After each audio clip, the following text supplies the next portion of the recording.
On Thanksgiving, I brought my kids to my parents' house. My father looked me dead in the eye and said, "Why did you even come?" So I left quietly. 2 hours later, he was crying. The cops were outside, and everyone in the family finally saw the truth. But before I tell you what happened that night, I need to take you back, because this story did not start on Thanksgiving. It started 3 years earlier, on a random Tuesday morning when my entire world collapsed in under 60 seconds. My name is Maya. I am 39 years old, and 3 years ago, I lost my husband to a brain aneurysm. One moment, Derek was standing at the kitchen counter, humming some old 90s song while loading the dishwasher. He always did this little head bob when he was in a good mood. The next moment, he stopped mid-motion, dropped a plate, and collapsed before I could even cross the room to reach him. He was gone before the ambulance arrived. Derek was 32 years old. Our daughters, Lily and Sophie, were 9 and 7. We had a mortgage, 2 car payments, and exactly $4,000 in savings. That money disappeared within the first month on funeral costs and keeping the lights on. Derek had been my shield. He was the one who could spot toxic people from a mile away and shut them down before I even realized what was happening. When my father would start one of his guilt trips, Derek would cut him off with something polite but brutal that left my dad speechless. When my mother would fish for money, Derek would suddenly remember we had bills due that same day. After he died, I was running on autopilot, single mom mode. I worked as an office coordinator, making $43,000 a year, trying to cover a mortgage meant for 2 incomes, daycare that cost almost as much as rent, 2 little girls who kept asking when daddy was coming home. I was barely surviving. That is when my parents decided to start collecting. They did not come to the funeral. Well, technically they showed up, but my father left before the reception, because the pastor talked too long and he had somewhere to be. That somewhere was a poker game with his buddies. My mother spent the entire service on her phone, texting about new curtains she wanted for her living room.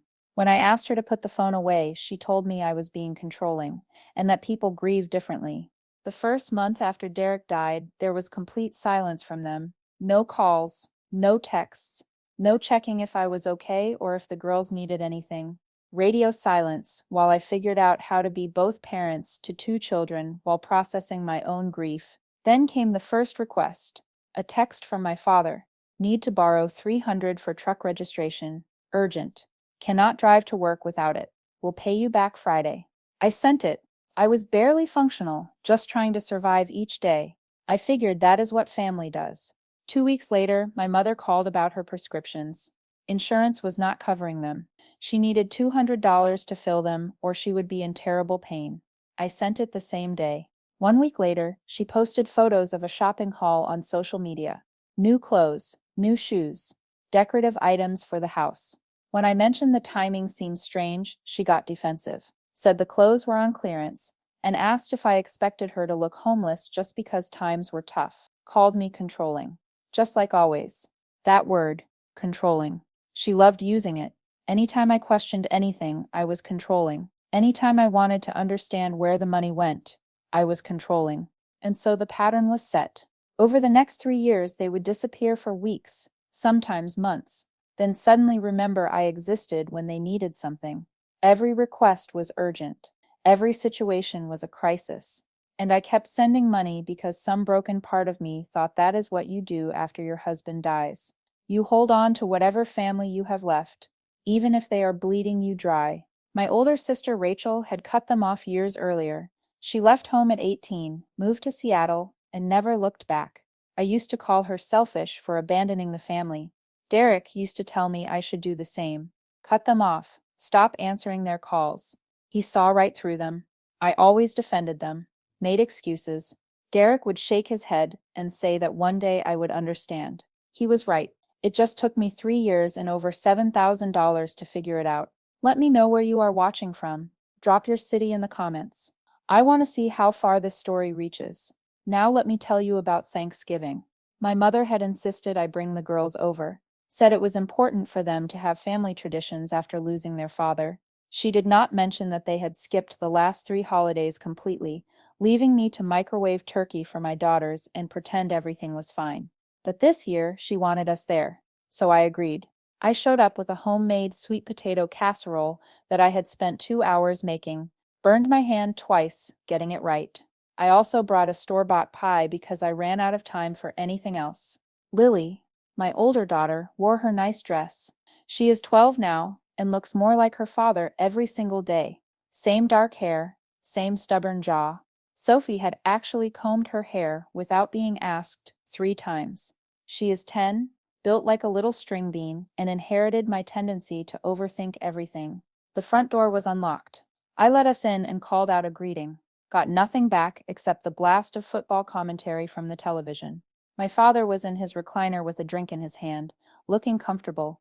My mother was in the kitchen with my aunt and 2 cousins. I set the casserole on the counter. Nobody looked at it. Nobody said thank you for coming or hey girls, good to see you. My mother glanced over, made a face at the pie, and asked why I had bought store brand when she preferred the bakery kind. The meal itself was tense. My father made comments about the turkey being dry, which my mother had cooked, so she snapped at him. Then they both turned their irritation toward me when I asked if anyone wanted more rolls. My girls ate in silence, eyes down.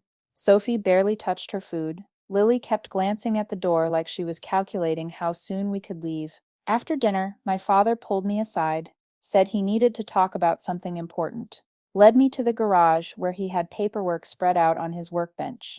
Some kind of title transfer documents for a truck he was trying to sell. He needed me to co-sign something because his credit was destroyed. He did not ask. He told me where to sign.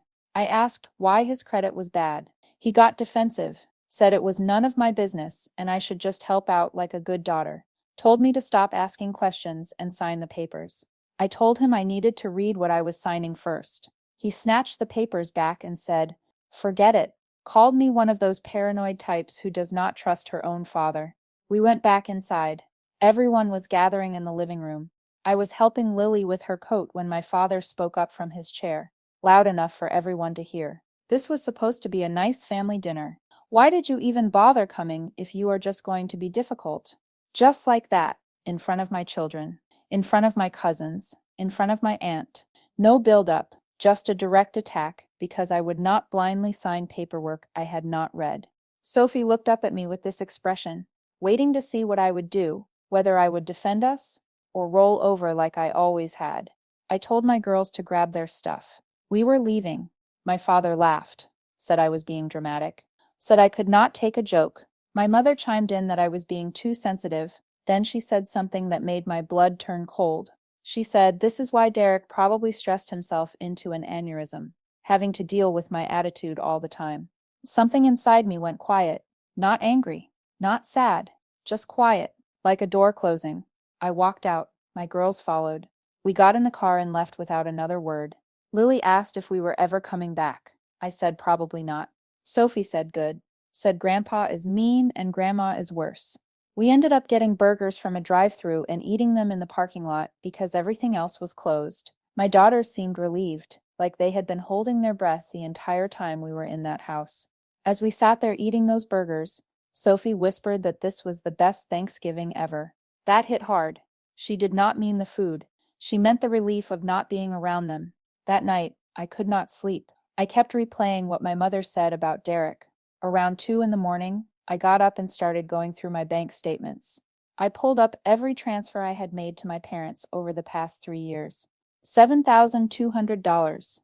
That is what I had sent them since Derek died, while I was scraping by, while I was missing payments, while I was eating instant noodles 4 nights a week so my girls could have decent meals, while Lily wore jeans 2 sizes too small and Sophie had holes in her sneakers. I started making a list, pulling receipts from my email, checking old texts. Each request had a story, an excuse, an emergency that somehow never quite added up. 1 month after Derek died, $500 for my father's truck repair. 3 months after, $200 for my mother's medication. She posted spa day photos that same weekend with fancy drinks and massage stones. 6 months after, $400 for an insurance deductible. She posted vacation photos in Branson that same week. 8 months after, $350 for emergency roof repair. The roof never got fixed. New patio furniture showed up instead. 1 year after, $600 for a property tax emergency. They bought a new living room set that month, leather recliner included.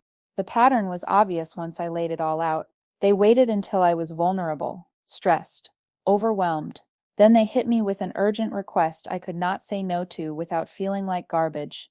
And I sent it every single time because I was trying to be better than they were, trying to prove I cared, trying to fill the gap. Derek left with something that felt like family. If you are still with me, give this video a like. It helps a lot more than you think. I printed everything. Built a folder with evidence of every lie, every dollar they had taken while I struggled to keep my daughters fed. I labeled it in case I forget why I stopped answering. Then I did what I should have done years ago.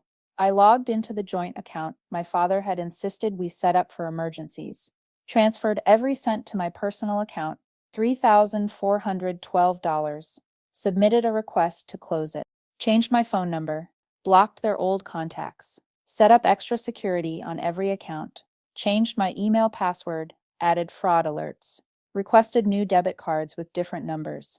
It was 4 in the morning by the time I finished. I felt lighter than I had in years. The calls started around 9. Had to be them using other people's phones since I had blocked their numbers. I let every single one go to voicemail, deleted them without listening. They could scream into the void for all I cared. My aunt called around noon. The good aunt, the one who had always been decent to me. She asked what happened at Thanksgiving, said my parents were furious and claiming I had stolen money from them. I told her the truth, the 3 years of bleeding me dry, the lies, the comment about Derek. She went quiet for a long time. Then she said she had suspected something was off but did not want to interfere. Said she was sorry she had not spoken up sooner. I told her it was not her fault. Asked her to do me a favor, though. Start documenting anything my parents said about me to other family members. I had a feeling I would need evidence beyond just financial records.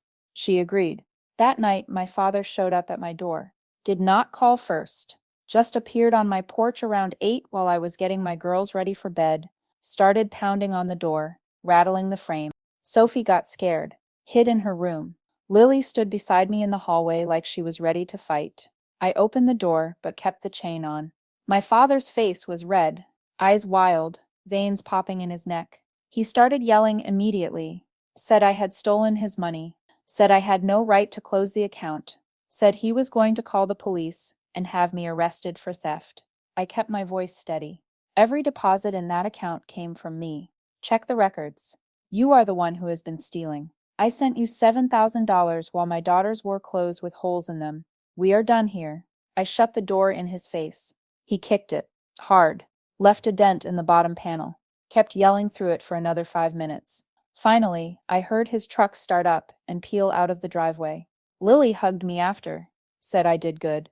My 10-year-old daughter telling me I did good standing up to my own father. That should have felt wrong, but it did not. Over the next few weeks, my father escalated. He showed up at my workplace.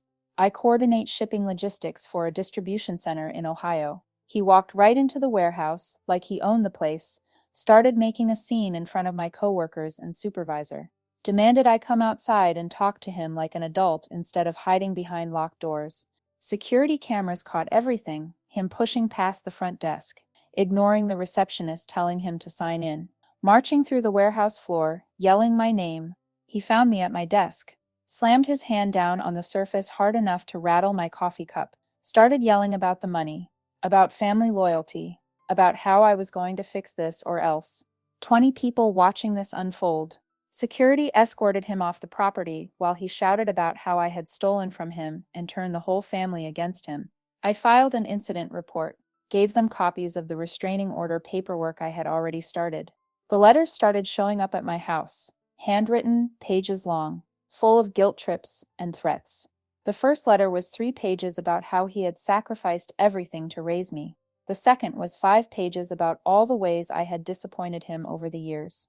One included a list of every gift they had ever given me with dollar amounts assigned. Another said I had better watch my back, that karma has a way of correcting ungrateful children. The last one was just Bible verses about honoring your parents, underlined and highlighted in red ink. I photographed every single one. My mother tried a different approach. Showed up at my daughter's school claiming she was there to pick them up for a dentist appointment.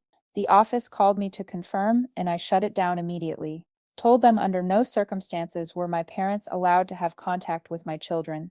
updated the authorized pickup list, added notes to their files. Then my sister called. Rachel. We had not spoken in almost 8 years. She had cut ties with the family right after high school, moved across the country, built her own life separate from the mess. She had heard through extended family about what was happening. Said she believed me, that she had dealt with the same patterns years ago. She offered to fly out and help me figure out what was coming next. We met at a diner when she arrived. Spent 3 hours going through everything. She told me her story. Years of the same manipulation I had experienced. When she finally said no and walked away, they spent years trashing her name, told people she was on drugs, that she had stolen from them. None of it was true. She showed me old text messages from when they had tried to get her back under control, threats mixed with guilt trips. Police reports she had to file when our father showed up at her apartment and tried to force his way in. The pattern was identical. She looked at me and said something I will never forget. You are not crazy. You were conditioned.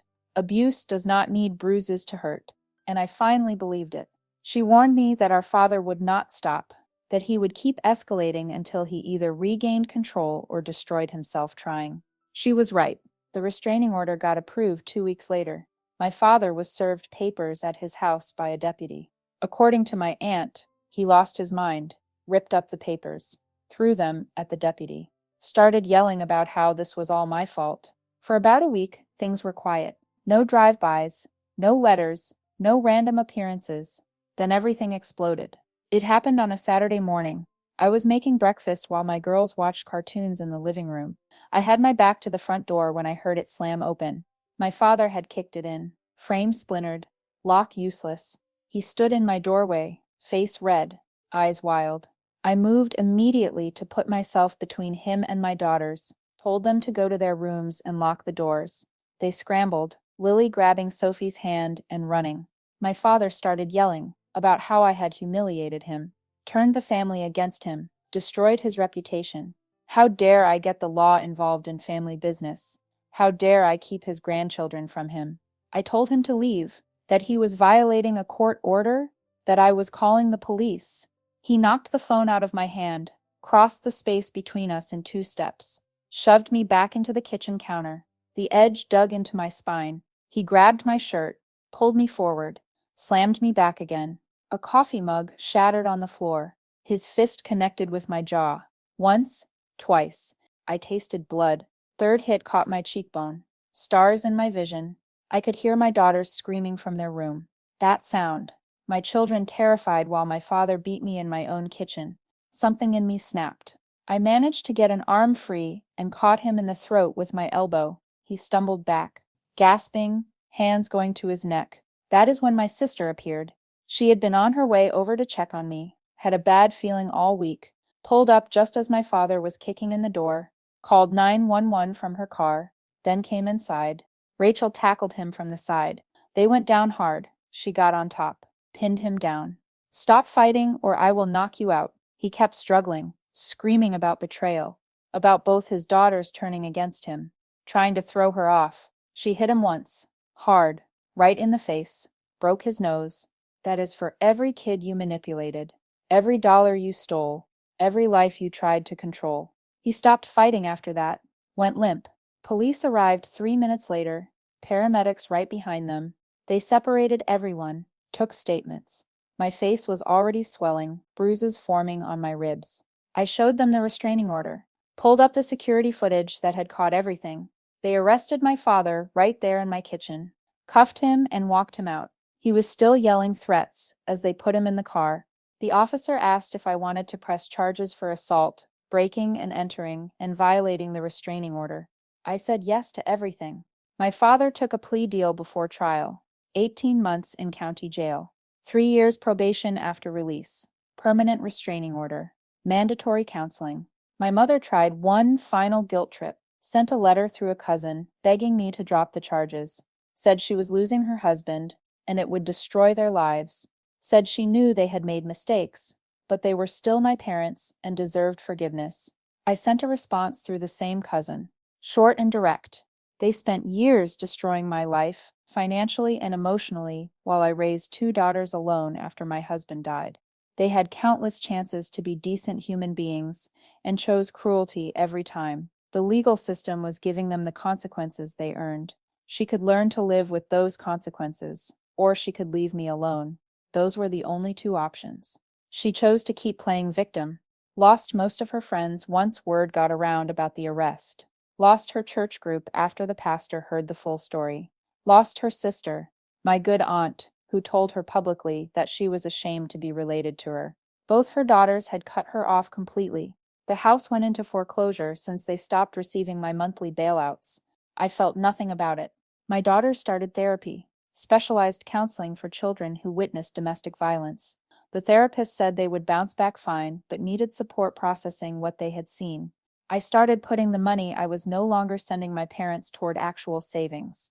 Emergency fund, college accounts for the girls, repairs on the house that I had been putting off for years. Within 2 months, I had more financial stability than I had experienced since Derek died. My sister and I started having regular video calls, sometimes just us, sometimes with my daughters, building the family we should have had all along, one that was not based on manipulation and control. 6 months after sentencing, Lily asked if we were going to visit Grandpa in jail. I asked her if she wanted to. She thought about it and said no, said she felt safer knowing he was locked up. Sophie nodded, said she hoped he stayed there forever. That night, I took out the folder labeled "In case I forget why I stopped answering." All the receipts, all the messages, all the proof of years of exploitation. I had kept it as protection. Now I did not need it anymore.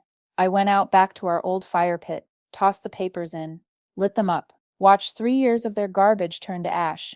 My sister came to visit the next weekend. We ordered pizza, let my daughters stay up late, watching movies. Once they were asleep, we sat on the porch with coffee. She asked how I was doing with everything. I told her the truth. Hardest year since Derek died, but also the most necessary. My daughters were happier. I was healthier. Our future looked better than it had in years. She raised her coffee cup. Here is to being free. I clinked my cup against hers. Here is to never going back. My life is not defined by what I left behind anymore. It is defined by what I am building.